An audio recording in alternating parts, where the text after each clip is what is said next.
আমরা মনে করেছি শুধু জুলুমের কারণে শেখ হাসিনারই বিচার হয়েছে, আমি জুলুম করলে আমার তো বিচার হবে না।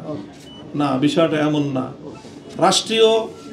রাষ্ট্রের আপনার ক্ষমতার চেয়ারে বসে যে জুলুম করবে তারও যেমন আল্লাহ বিচার করবেন।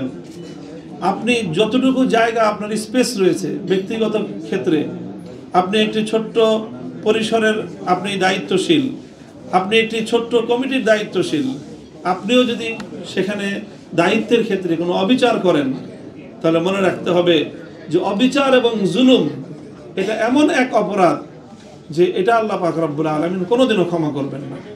অন্য সকল অপরাধ আল্লাহ ক্ষমা করে দেন, ক্ষমা করেন অনেক সময়, কিন্তু জুলুম এবং অবিচারের যে অপরাধ আল্লাহ এটা ক্ষমা করেন না। হাদিসের মধ্যে বর্ণনা রয়েছে যে পৃথিবীর অনেক জাতিকে আল্লাহ ধ্বংস করে দিয়েছেন শুধু এই অন্যায়ের কারণে যে তারা বৈষম্য করত, পুরো জাতিকে আল্লাহ ধ্বংস করে দিয়েছেন। যাই হোক, এই দীর্ঘ ওয়াজ করা আমার উদ্দেশ্য না। আমার আলোচনার উদ্দেশ্য হলো এই যে একটা বৈষম্যের হাত থেকে আমরা মুক্তি পেয়েছি, এর সবচেয়ে বড় শুকরগুজারি হবে যে আমরা বৈষম্য মুক্ত একটি সমাজ গড়ব। এটাকে আমরা বলি যে শুকর দুই রকম হয়।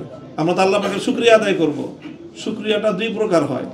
একটাকে বলি আমরা যে শুকরে কৌলি, অর্থাৎ মুখের ভাষায় শুকরগুজারি আদায় করা, আলহামদুলিল্লাহ বললাম, কিন্তু শুধু মুখের ভাষায় শুকরিয়া এটা আল্লাহর কাছে তত বেশি মূল্যবান নয়। আল্লাহর কাছে তত বেশি এটা আল্লাহর চাওয়া নয়, যতটা বেশি আল্লাহর চাওয়া হলো দ্বিতীয় প্রকারের শুকর, এটাকে বলে শুকরে ফেইলি, কার্যকর শুকর, কার্যের মাধ্যমে শুকরগুজারি আদায় করা, কাজের মাধ্যমে শুকরিয়া আদায় করা। কাজের মাধ্যমে শুকরিয়া আদায় করার অর্থ হবে এই যে আমরা এই যে হাজারো মানুষের রক্তের বিনিময়ে যে বৈষম্যের অবসান আমরা ঘটিয়েছি। আপনি চিন্তা করতে পারেন সেই পিলখানা ট্র্যাজেডি থেকে 57 জন সেনা কর্মকর্তাকে নির্মমভাবে তারা শাহাদাত বরণ করেছেন। 2013 সালের রাতের অন্ধকারে শাপলা চত্বরে ঘুমন্ত মানুষগুলোর উপর যেই নির্বিচার হত্যাযজ্ঞ চালানো হয়েছে, খুব কাছ থেকে দেখার সেই দুর্ভাগ্য বলি সেটা আমার হয়েছে। খুব কাছ থেকে যে কিভাবে মানুষের জটলাকে টার্গেট করে সেখানে 15 থেকে 20 গজ দূর থেকে আপনার রাইফেল দিয়ে গুলি অথবা তারপরে টিয়ার শেল মানুষের মাথা বুকের উপরে ছুঁড়ে মারা হয়েছে। এই নির্মমভাবে মানুষগুলোকে হত্যা করা হয়েছে।